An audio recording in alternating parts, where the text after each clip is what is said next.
Welcome to the Franciska Show podcast on JewishCoffeehouse.com, the show where I give a voice to Jewish issues, topics, and people. I'm Franciska, your host.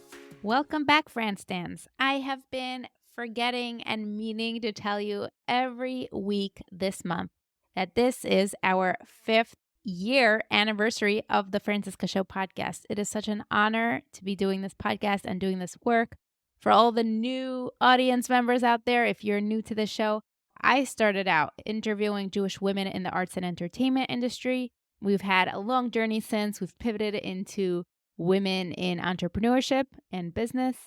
And that was a short little course. And then we came full circle back to Jewish hot topics, this time focusing on the entire Jewish community. And one little thing, this show also a couple years back started the No More Silence series. I give my platform to survivors of abuse and we hear their stories, and it's been such an honor doing this. I thank you so much for listening to the show, for sharing this podcast with your friends and community, help growing the show. I hope you continue to do so. If you like the show, you can rate it, review it on your app. Of course, if you're not subscribed to the show or follow the show on your app, make sure you do so you don't miss a notification. And if you like the show and you'd like to support what I do, have in mind I am a podcast success and launch coach, and I help people launch their podcasts as well as grow and monetize them. It is an honor and pleasure and privilege to be doing this work, and I hope to continue to do this. So thank you for appreciating it and supporting me through this. Enjoy the show. Welcome back to the Franciska Show, Franstans. Today on the show, we are here to discuss OCD and halacha, being from and suffering or being challenged with OCD with Dr. Jed Siev. Welcome to the show. Thank you so much for having me. It's very exciting to talk about this because we like to talk about real issues, real challenges in the world, especially when they directly come into conflict with halacha. And it's such an honor to have an expert like yourself to speak on this topic. I know you have so much knowledge and expertise in this area. So let's start off the episode by you introducing yourself and telling us what your professional background is, your religious background, and we'll go from there. My name is Jed Siev. I'm a clinical psychologist, a licensed clinical psychologist. My day job is I'm a professor at Swarthmore College. I mostly research and do clinical work with folks who have OCD and related disorders, by which I mean anxiety, body dysmorphic disorder, hoarding. And I live in Lower Merion, Pennsylvania, and part of the Orthodox community there. How did you get into this work? I got into this work by accident. I went to grad school to study child anxiety, and I discovered that working with kids means working with schools and with parents, and I didn't like that quite as much. And it so happens that Philly has and had, especially at the time, a lot of I went to grad school at the University of Pennsylvania, and Philly had, at the time, a lot of outstanding resources, both research and clinical, for treating OCD, with the additional benefit of being pretty close to places like Lakewood without actually being in Lakewood. So when I was working, for example, in Ed Nafoa's clinic at Penn, along with a couple of other people who were either from or very familiar with halacha, we used to get a lot of referrals from the rabbis in Lakewood, sending people with OCD. And when somebody who is religious has OCD, it's very fertile ground for those symptoms to latch onto. So there was a lot of religious manifestations of OCD, and they would send them to us. So when I was in grad school, I already started getting involved in that sort of work. And you've been doing that ever since? Been doing that ever since. So to take anyone who has very little knowledge or experience with OCD or what the manifestations would look like with religious lifestyle, how would you introduce this topic? I'll start very broad and just get everybody on the same page about OCD. OCD is a disorder, as the name implies, obsessions and compulsions. So it's characterized by obsessions and compulsions. Obsessions are intrusive thoughts, images, or urges, and they cause distress. And a lot of the time we mean anxiety or fear when we say distress, although other emotions can be involved as well. And the person feels the need then to do something about that distress. And those are the compulsions. So those are repetitive things that a person feels the need to do, perhaps according to rigid rules, but in efforts essentially to reduce the distress associated with the obsessions. So that can mean efforts to prevent feared outcomes. So maybe a prototypical example that comes to mind for people is somebody who has obsessions related to contamination that leads to anxiety, and then they hand wash or they decontaminate in some other sort of way to prevent whatever the feared outcome is. But it can also be just trying to replace or get rid of or neutralize the obsessional thoughts themselves. So there are certain kinds of obsessions that most people aren't really worried are going to lead to anything in particular, but it's somehow wrong to have it, and they don't want to have those thoughts. And so it's really an important functional relationship between the two. The obsessions are the intrusive thoughts, images, and urges, and those make you feel distressed. I'll say anxious for now. And the compulsions are the things that you do to try to reduce that. They tend to be at best effective in the short run. Usually in the long run, the compulsions actually perpetuate the problem. A couple little notes that might be worth paying attention to. First of all, compulsions can be mental as well. So they can be overt, observable, hand-washing type compulsions. They can also be more subtle, covert mental compulsions. And so the distinction between obsessions and compulsions is not simply that one is the mental part and one is the physical behavior. You can engage in mental compulsions as well. So would an example to that be anything related with kavana or any averos that come from just thought? Well, so it depends. The intrusions that maybe I didn't have the right kavana, maybe I wasn't yotze, maybe this, maybe that, those are obsessions and those lead to the anxiety. And then mental compulsions that somebody might do might be to try to replace a bad thought with a good thought. Let's say somebody who, whenever they're davening, they get an intrusive image of avodah zarah or something else like that. So they try to replace those thoughts or neutralize those thoughts. I think we usually think of little subtle, even verbalized things as being kind of mental compulsions. So davening, prayers, you can use prayer compulsively. Really, OCD is opportunistic. It'll latch onto whatever it can. So in the same way that hand washing is not inherently good or bad, it sort of depends how much you're doing it and what the context is. And if you're about to perform surgery, you're going to be scrubbing up, and you should be, and that's appropriate. But if you're washing that way multiple times an hour because you have intrusive thoughts that maybe you touch something, a door handle where that might be contaminated or something, we would judge that to be compulsive. It's the same thing with prayer. So you can daven in a healthy way, but you can also have your OCD latch on to davening as something that is both the source of distress in an obsessional sense, but also can be used in a compulsive sense. Repeating words, repeating prayers, going excessively slowly are some pretty common, easy to picture examples of that.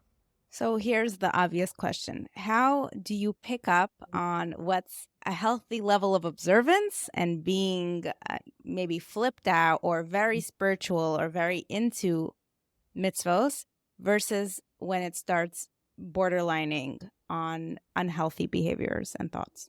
Yeah, there's no one criterion that can capture all of that well. Sometimes when I'm presenting to audiences that are not familiar with halacha or Jewish practice, I just start describing basically Negelwasser without calling it that, and ask them if somebody told them that they wouldn't touch their eyes, mouth, ears, whatever, nose, until when they wake up in the morning because they're afraid there might be some sort of tuma, until they pick up a cup in their right hand, fill it, transfer it to the other hand, and like describe the whole thing. Is that a compulsion or is that a religious ritual? And by the way, in the OCD world, we use the word ritual almost interchangeably with compulsion.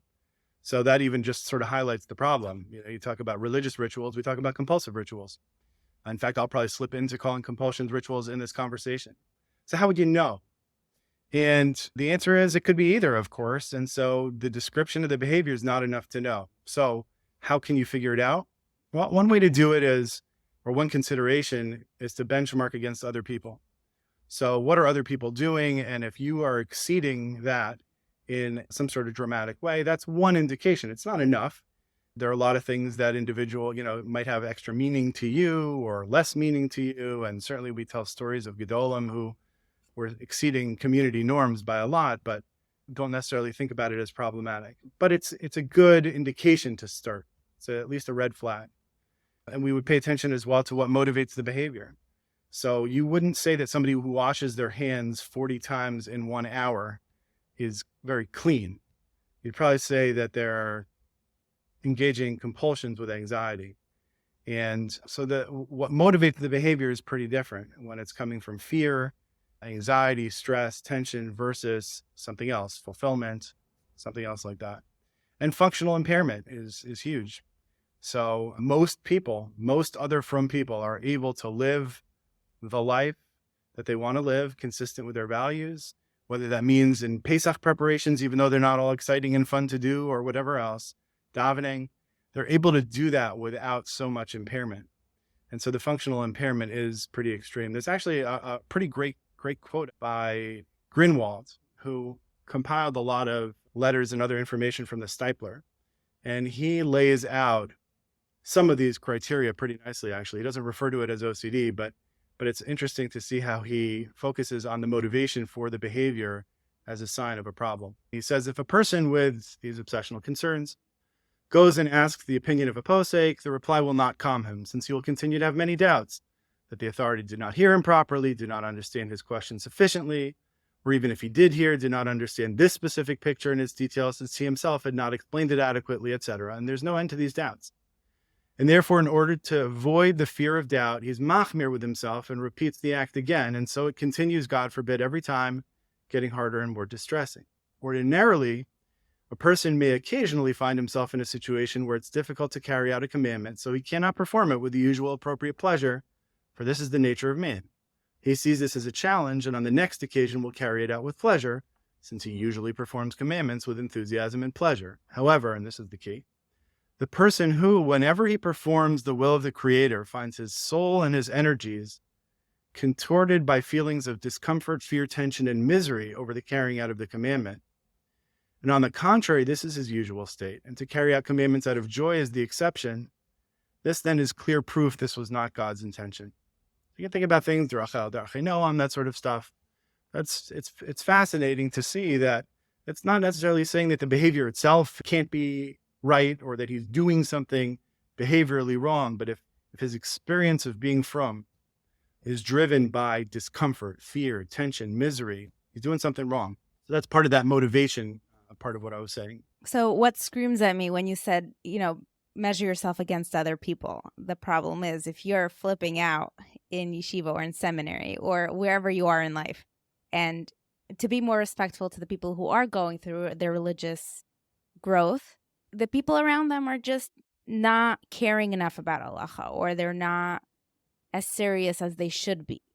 Everyone is relative to the people around them. Yeah, well, so first of all, that's why you need the other criteria as well. So it's not enough just to benchmark against the people around you. It also depends what's motivating it, and it depends whether it's leading to impairment. You're perfectly welcome to have a value that matters to you in a different way from some of the people in your immediate surroundings, and to commit to that in a way that other people are not committing about religion or about other things too. And so the benchmark is a sign. It's a way to get a sense of whether or not this behavior is out of proportion in some way, but that doesn't mean that it's compulsive. It could be out of proportion in a way that's meaningful. And the other thing, if you're talking specifically about, say, somebody who's flipping out or in a setting like that, who you're benchmarking against is a decision you can make as well. So just because you came into a certain setting with a group of people doesn't mean that they continue forever to be the group of people that are the appropriate benchmarks. Somebody can change in any direction, their observance, if we're talking about religion or anything else. And maybe at one point, the appropriate community to benchmark against is not the same one where they started. So somebody is, I don't know exactly what you have in mind with flipping out, but let's say somebody is shifting from one background into a more, yeshivish background or something like that, or community rather. So maybe at some point, those become the people to benchmark against. If we wanted to take a step back a little bit and categorize, does it have to come out both in a religious observance and in regular life? Or can it be exclusive in religious observance? Yeah, OCD latches on to what's important to people. It's opportunistic, like I said before. And so lots of people who have OCD and are also religious have symptoms that latch onto religion. Sometimes that's in addition to symptoms that are secular and have nothing to do with religion. Sometimes not. Overall, even if we're not talking about this type of OCD, in general, more often than not, people who have OCD have symptoms that cross different sort of categories or domains or what we like to call symptom dimensions. What would that look like? So there might be somebody who has some contamination symptoms and also some religious symptoms and also symptoms that relate to accidental harm and checking compulsions and that sort of thing, for example. But also over the course of the illness, over the course of having OCD over time, it can also sort of morph. So if I'm assessing a new patient, I'll often say something like, well, that's no longer a problem for me. 5 years ago, I was really stuck on that, but now it's sort of changed and it's latched onto such and such. So what we know, although people entertain the possibility otherwise, what we know is that religion does not really confer a risk in terms of being more likely to have OCD. But if you have OCD and you're religious, it's likely to latch onto it. And that's really just true of any cultural variable. Like in 1960, people with OCD weren't worried about HIV and AIDS. And then that became a really common sort of obsessional theme. And, I've seen in my work over the years, people having it latch onto COVID and swine flu and bird flu and whatever the specific things of that time, the concerns, the risks seem to be. And so studies that look at more religious cultures find much higher rates of religious versions of OCD, but still roughly the same rates of OCD. Let's talk about people's stories, not specifically your patients and clients, but what would the most common symptoms or obsessions and compulsions be? And maybe let's talk about different ages and different genders. Yeah, I'm not sure that I know the data on all those breakdowns. Just your personal experience. Yeah, so OCD is heterogeneous, and it will latch onto, I know it sounds like my little mantra here, but it'll really latch onto whatever it can scare you about. Religious people often have, from Jews, some really common themes for OCD to latch onto include things like Nidarim, making accidental Nidarim, about keeping Shabbos, about various tumor-related things, including before davening, including mikvah and niddah-related things, davening, having the requisite kavanah, that sort of stuff, being migadef or otherwise, blaspheming in some Jewish sort of way. And I guess in general, the Jewish from versions of those are pretty behavioral, not surprisingly. We have so many behavioral requirements and proscriptions, again, fertile ground for the OCD to latch onto. So fulfilling those requirements sufficiently, et cetera. People from other religions with OCD about their religion, it might be a little less concrete. So like offending God or, being evil, worshiping the devil in some sort of general sorts of ways. But the really kind of 4 overall symptom dimensions that a lot of studies show with OCD, but a tremendous amount of variation within each of these. And one of them we call washers, people who engage in a lot of decontamination kind of compulsions and have a lot of contamination related obsessions. But even there, within that group, there's so much variation in what it would latch onto. And sometimes the very same thing that is a trigger of anxiety for one person is something the other person uses as a compulsion. So a good example of that might be things like Clorox and Windex, Lysol sort of stuff. And obviously for some people with OCD, that's irrelevant to their OCD, but even for people for whom it's relevant, for some people, those are things that they use to decontaminate as compulsions to feel better. And for other people, those are potential carcinogens. And how do I know that would be safe? And so they're seen as triggers of obsessional distress. The second category that we see in a lot of studies is this checking accidental harm sort of thing. That can still look a million different ways. And checking can end up being not just checking door locks and stoves, and if your hair iron is unplugged and that sort of stuff, but it can be things like your tefillin. Yeah, it's aligning the tefillin or checking with a Rav over and over to make sure that they understood your Shiloh right and you got the psak down correctly, and that checking your learning that you didn't forget, that sort of stuff. The third category is unacceptable thoughts. And that includes all these, it's not our judgment that they're unacceptable, it's people's experience of them. Those are a lot of the obsessions. People don't even want to have the thought. It's not just that having the thought makes them anxious because now I'm aware of some other risk, like with contamination, but what kind of a sick person is even thinking that? And so those thoughts are often sexual or violent or a lot of the religious obsessions. And then there's a category of more like symmetry, not just right ordering, arranging sort of symptoms. But it can latch on to just about anything that you can think of. And is any one worse than the other? Does one overtake, or they're all equally overbearing? Yeah, they each have their challenges. So, for example, with contamination, regular kind of run-of-the-mill contamination obsessions and that sort of thing. So on the one hand, that's especially hard for people sometimes because it's everywhere. Anywhere I go, I could be triggered, and it's all over the place and in any kind of social interaction or place that I want to go. And at the same time, because of that, it's very concrete, and it's a little more easy to treat sometimes because it's very easy to do the exposure-based treatments that are most effective because it's easy to contaminate yourself, and it's easy to do that in a graded way. And the compulsions are very often, although not always, more overt behavioral compulsions. There's some advantages and some disadvantages. And it's like that for each of the symptom dimensions where there are unique challenges. And often I have patients saying, I wish my symptoms were like that instead. But they're all saying it about each other's symptom types because they all have special kinds of considerations and challenges. I guess what I would say is overall, if I had to pick one thing that's a particular challenge, it's when the compulsions are mental. Harder to recognize them, harder to tease them apart from the obsessions. And in treatment, which requires intentionally facing the obsessions while refraining from the compulsions, it can be extra tricky to try to refrain from mental compulsions. Okay, so let's unpack that a little more.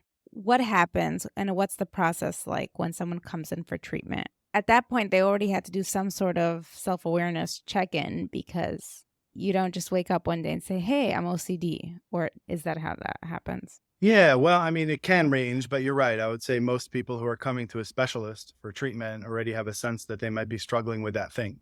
They may not know exactly what it is, or somebody else might have suggested it.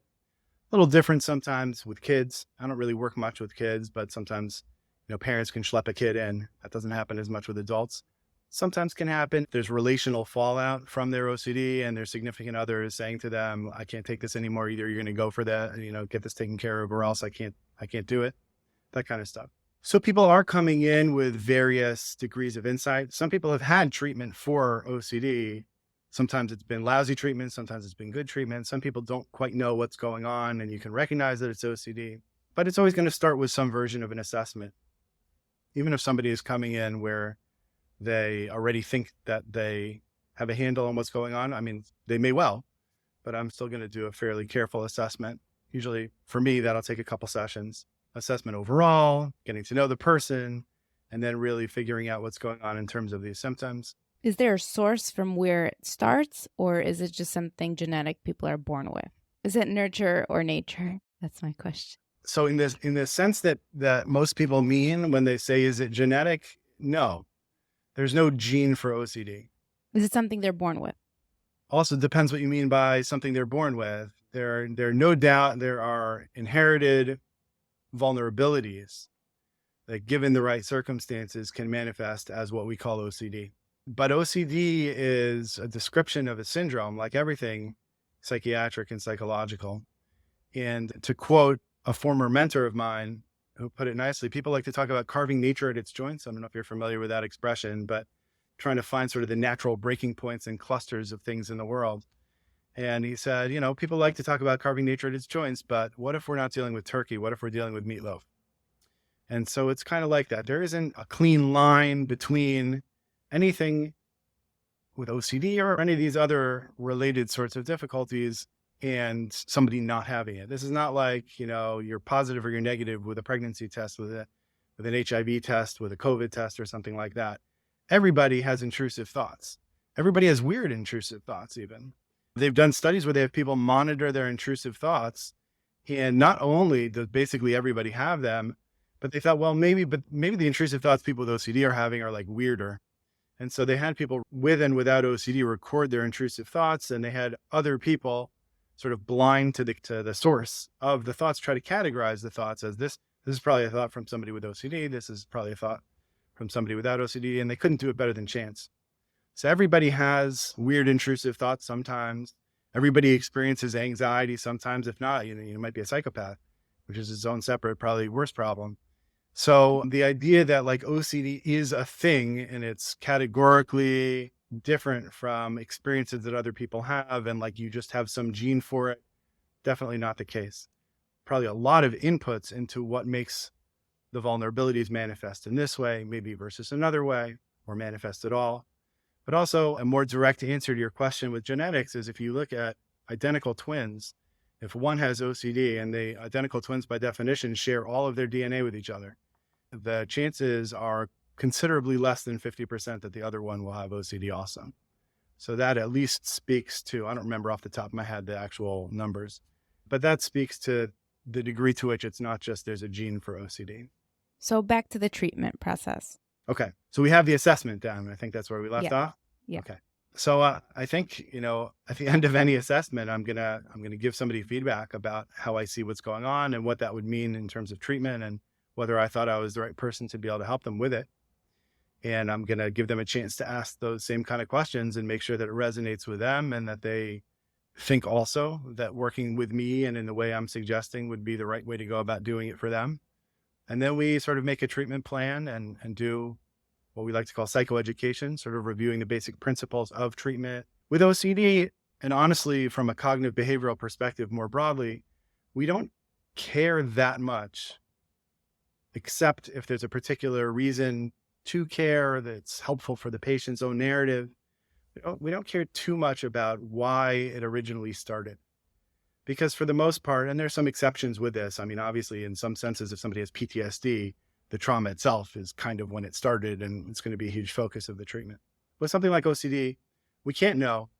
Certainly, the science is not compelling that there's a simple answer to that. And we can't undo it anyway.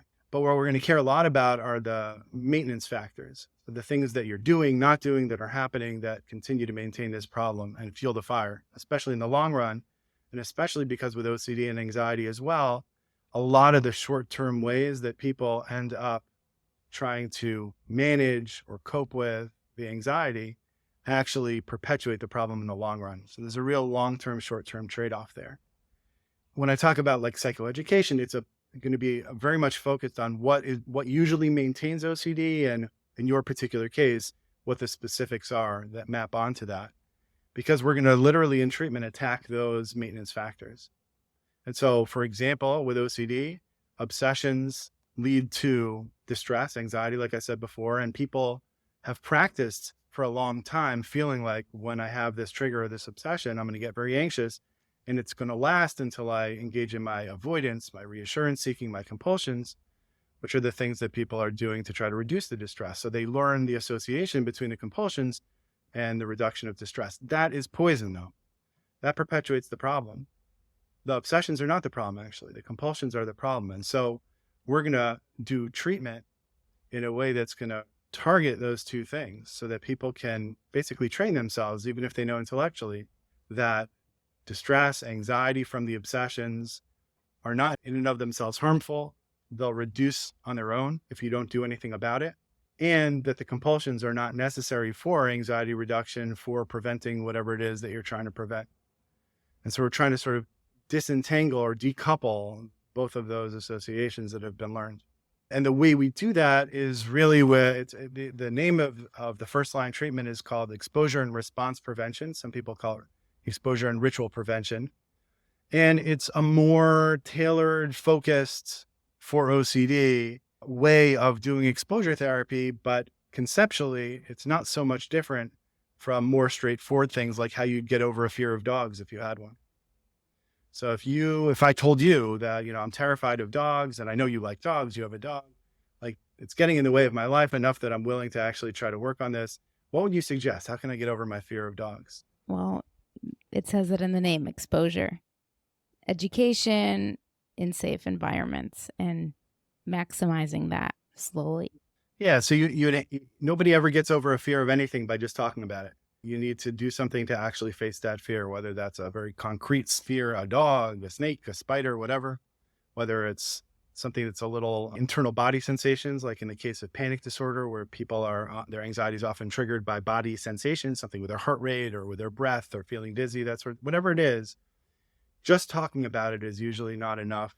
You ever heard of somebody getting over a fear of dogs or spiders or something because they talked about it? Like, what's going to change? So you have to face fear. It doesn't mean you have to do it all at once. You can do it gradually. But when you're facing your fear, it also matters how you do it. So if you're facing your fear of something, but simultaneously engaging in what in the OCD world we're going to call compulsions, but more broadly we might think of as safety behaviors or other kinds of avoidance, you're just going to practice the avoidance and you're not going to learn anything that you need to learn. So if you have panic attacks and every time you start to feel your heart rate going up You get scared. Oh my gosh, it might be happening now. So you sit down and you pop a Klonopin and you take deep breaths or whatever it is that you do. And then your biggest fear is not actualized. Like you didn't have a heart attack or a stroke or whatever it was that you were afraid of. That's not going to get you anywhere, because the next time you have those symptoms, you're going to think, well, I averted catastrophe by sitting down and taking my breaths and taking my Klonopin. You haven't learned what would have happened otherwise. Similarly, with OCD treatment, if we go and we touch something that the person perceives to be contaminated and they get anxious, and then on their way out of the room, they Purell. So first of all, the anxiety subsides, which is negatively reinforcing the avoidance, because you're more likely to repeat things that give you relief from something unpleasant. That's like when you get into the car, you're in a habit of buckling up to shut off the annoying beeping thing that happens until you do. But in addition, if I see you the next day, I say, how'd it go? It was fine. You were so afraid of X, Y, Z. Did it happen? No, it didn't happen. I say, what do you make of that? You're not going to say, well, maybe I had a distorted sense of it, or maybe I can handle this better than I thought. You're going to say, well, because I Purell. So you need the exposure to come along with refraining from engaging in the responses or the rituals, the compulsions, the safety behaviors, the avoidance, the reassurance seeking, all those problematic behaviors that in the short run might make you feel a little better, but perpetuate the problem over time. I'm assuming people get better. Is this ever cured, or is it managed and treated?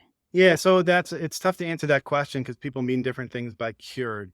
There are lots of people who, with treatment, can live basically totally normal lives. And are they still vulnerable to OCD? Yeah, probably. And what I encourage people to do as relapse prevention, for example, is to sort of check in with themselves from time to time and monitor when symptoms might seem like they're creeping back even before they get bad. And, it's a silly metaphor, but I sometimes just think about, like, if you have a garden and if it's overrun with weeds, it's a huge pain to get all those weeds out. It might be a big effort, take your whole day, be sweaty and dirty. But let's say you've done that. So first of all, you probably don't want to leave a few weeds here and there just because they don't bother you so much, because it makes it much more likely they're going to grow back. But also, you're going to do yourself a huge favor if every few weekends you just walk by the garden area, and if you see something starting to grow, a weed starting to grow, you just pull it out then. It's real easy to do before it all grows back, and that way you can maintain it so it never really does. If you wait until it becomes a huge problem to address it again, which is understandable, but you're going to make your life a lot harder in terms of having to deal with it again. So I think for a lot of people who have had successful treatment, if they can maintain some sort of approach of whatever the analog is to once in a while passing the garden, if you see anything starting to grow back, you pull it out, you can maintain really good success for a long time. The studies show that among people who complete exposure and response prevention, an adequate course of it, a very, very high percentage can be categorized as responders. In one really important study, they found 86% of people who completed ERP were classified as responders, but there can be a difference between responding to treatment and actually recovering fully, which is kind of what you're asking too. Those really high rates are the people who've completed it and are doing a whole lot better by whatever ways in clinical trials we just make those decisions. But there's a larger portion of people who still have some symptoms in the long run. Another way possibly that can be useful for people to think about it is like diabetes or any other sort of chronic thing where you can live a perfectly normal life as long as you sort of stay on top of whatever it is that you need to stay on top of for your health in that area. And there are times where it's a little bit more of a hassle. There are times where it's really not much of a big deal at all. I think that's a reasonable way to expect things to happen. There are some people who will tell you that once they're done with treatment, they're able to really maintain it and be more symptom-free for an even longer period of time. Forgive me if this is really basic, but how do people get over fears that are legitimate fears? For example, being scared of snakes is legitimate. I just probably haven't spent too much time thinking about my fear of them. So I might not classify myself as OCD about snakes, but if you put me in a room with one, I will not be happy about it. Yeah. Well, so what makes a fear, I forget the word you use. Do you say reasonable? No, but that is a great word. How do you decide if a fear is? When your life's at risk. So how about your safety? So there are some snakes that might be a threat to your life, but there are lots of snakes that are not. But if you don't know, assume all snakes, right? It's like if this berry might be poison, do not take the risk of trying it. Yeah. Well, so maybe a more boring run of the mill example is going back to the one about dogs. If I have a fear of dogs, there are dogs who attack people. There are lots of people who have pet dogs. So what would make somebody's fear of dogs pathological versus just afraid of a true threat? Which is why I brought up snakes. The answer to your question is going to get back probably to some extent to like distress and impairment and that sort of thing. Living a life that I think most of us, probably all of us, but I'll hedge a little bit. Living a life that I think most of us value requires us to take risk. You risk your life every time you drive. You've never heard of car accidents? Oh, I'll be really careful. You never heard of somebody's car tire blowing out or a drunk driver jumping the median and hitting you no matter how careful you're like. You're literally risking your life every time you cross the street. What if some car comes out of nowhere and hits you? And so you might be able to avoid some of that risk by just staying in a padded room your whole life. Well, that doesn't avoid all possible risk. You're always making judgments to live a life worth living to you of what kinds of risk and how much risk makes sense to take. I don't know exactly how people do that, but presumably they're considering both chances like probability, like something that's very likely to happen, you'd probably be more hesitant and more cautious with than something that's very unlikely but possible. And also just your own quality of life, what's necessary. For a lot of people like us living in the society we live in, just driving and crossing the street is just necessary to do the things that we find important and make our lives valuable. And so that's a risk we're willing to take, even though it's a legit risk. And it's not because if it were to happen, it wouldn't be a big deal. If your car tire blew out and you got into a horrible accident, it would be a very big deal. It's not a nothing. It's just a pretty small risk that is necessary to live the kind of life you want. So sort of those considerations in combination with what I was saying before about just functional impairment. So I used to live in South Florida. I had a student in South Florida who was terrified of lizards. And if you go visit Miami, you'll see that lizards are like ants just all over the sidewalk. So let's say she moves up to Philly. All of a sudden, no lizards unless she's going out of her way to find them. So does she have a phobia? Does she not have a phobia? I mean, she was functionally impaired in Miami. She wouldn't be functionally impaired up here. It would make sense to me if she were living up here for her to say, I'm not interested in treatment. The treatment's going to be worse than the problem. Every once in a while, when I'm somewhere where there's a lizard, I'll have to deal with my distress then, but I don't need to deal with the distress of the exposure to get over the fear. So she'd rather live with the fear because it doesn't impair her life. If she's living in Miami, she might make a different decision. So snakes, spiders, if you are living just a fine life and rarely encountering snakes, and the rare times that you do, you're willing to experience whatever distress you have, why would I try to insist that you need to fix that fear? It's not impairing your life very much. But if you can't do basic things that you want to do, I don't know, play with your kid outside in the leaves or go into the garage or the basement or whatever, because what if there's a snake there? Or I know of somebody who jumped out of a moving car when they saw a spider on the dashboard. So pretty likely that whatever kind of spider that was, it was safer to stay in the car on the highway with the spider on the dashboard, even if it was like a black widow, than jump out of a moving car. Right. So, or if you're not getting a root canal that you need because you have a phobia of needles or something like that. So then those are things that need treatment. So it's not so much about whether it's a reasonable fear or not. It is, that's part of it. There's no reason to try to treat somebody for a reasonable fear in the sense that it's not out of proportion. If you're a Marine deployed in Iraq and you're taking on fire and you're very, very afraid, I wouldn't say I need to treat your fear. Your fear is appropriate to the situation. I need to get you to safety. I'm not sure I buy your premise that a snake is more like that overall, but I think those are broadly the considerations. Okay. Well, you explained it, and that's what I wanted out of that question. Okay. So 2 more things I'd like to address before we wrap up, if that's okay. I would really like to hear your perspective and your analytical perspective on watching from the sidelines. So COVID has definitely changed things up a lot, and you're a professional in this area. What have you observed or thought was maybe ridiculous, or maybe you started off thinking was reasonable and then changed your mind about? Obviously, everyone did. But is there anything professional that you can add to the conversation? Yeah, I'll tell you a couple of thoughts come to mind. One is I actually think that the first month or two of COVID was just an excellent lesson that can lead to empathy for people who don't know much about OCD. So if you all remember, before we really knew how COVID was transmitted, and we were all, I don't know, but lots of people were, every time you went outside and you touched some public door handle, you were then Purelling, or you were Clorox wiping down your takeout food containers and packages and that kind of stuff. You get a taste there for what it might be like for somebody with severe contamination OCD all the time. This sense that like everything you touch might be incredibly risky in some incredibly severe way, and you're not even sure exactly what it was.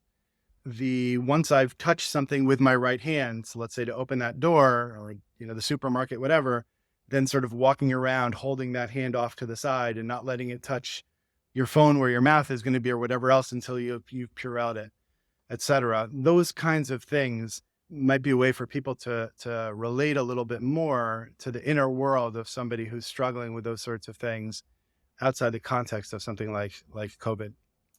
But what I'll say is this: we actually did a study, and several other people have published studies of the impact of COVID on folks with OCD. And on average, it is the case that OCD symptoms got worse from COVID. Some studies show that specifically in areas related to contamination, which is pretty understandable, and I think a lot of people, myself included, were expecting. Some people show that that's the case even in many other symptom dimensions of OCD too. Maybe that's just overall stress or overall something or other, that it got worse. But I've also encountered clinically and had conversations with colleagues who have too, folks for whom it went the other way. And actually, they felt either better prepared for COVID because of their treatment for OCD, or like finally everybody is taking the precautions that I've always been taking, and I don't have to worry that they're not, and several other kinds of variations like that.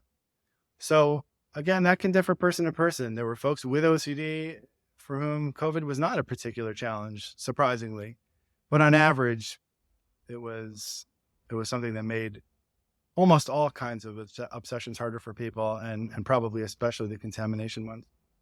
And is there anything you can offer from a perspective of somebody who watches people who become from observant Bali Tshuva? Do they have any unique experiences? I've observed many Bali Tshuva throughout my life. I grew up in a Kiev environment.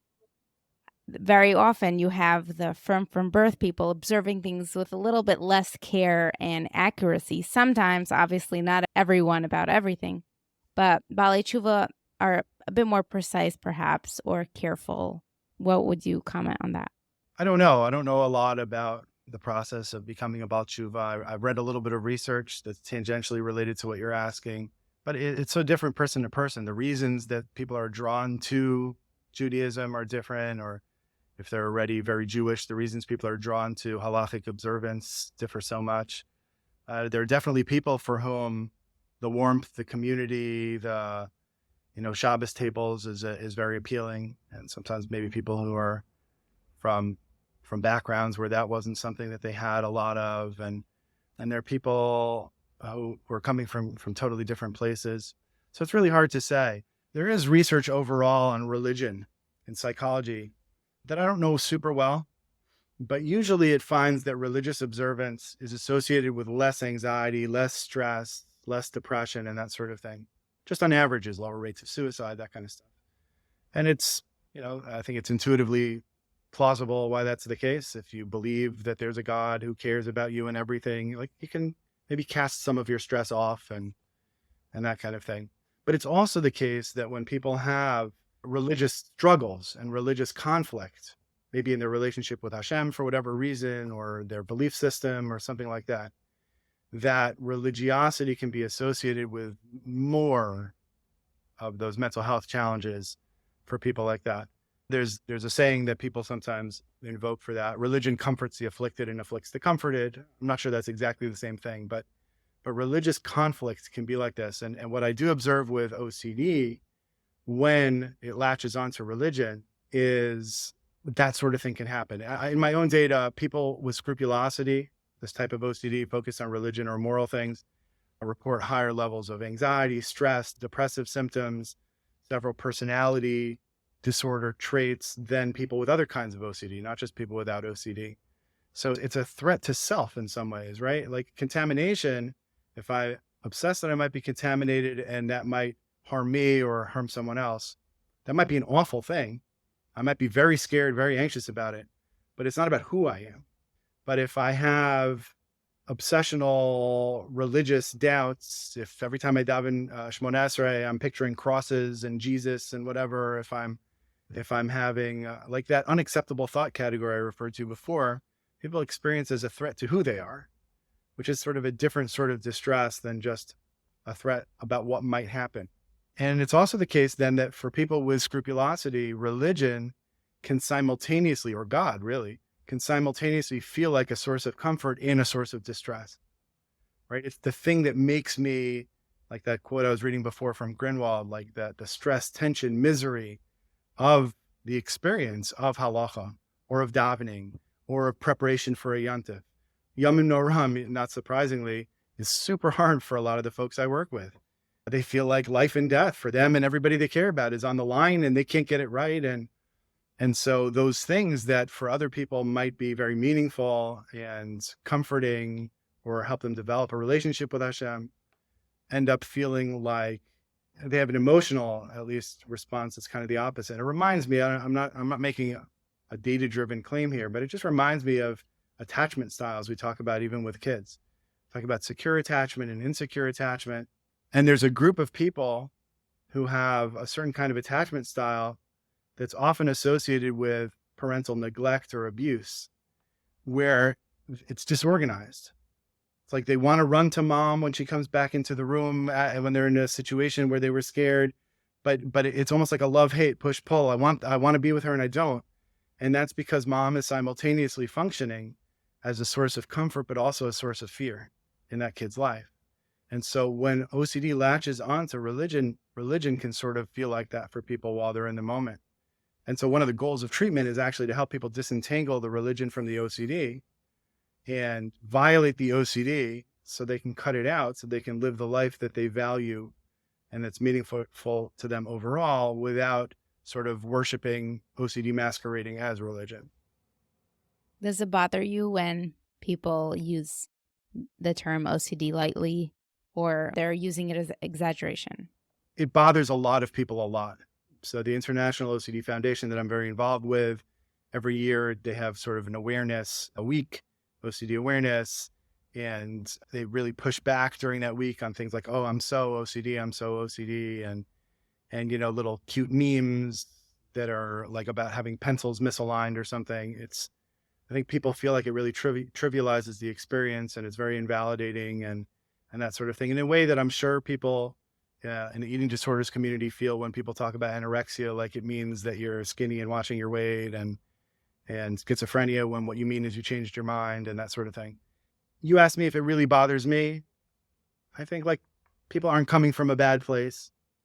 So I think it's an insensitive thing to say. Really bothers me is probably an overstatement, but there are a lot of people who it doesn't really bother quite a bit.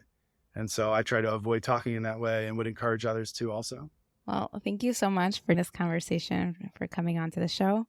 I hope a lot of people were able to learn a little bit more about what you do and how people can become a little bit more self-aware about themselves or about the people around them that may need help and may encourage them to get it.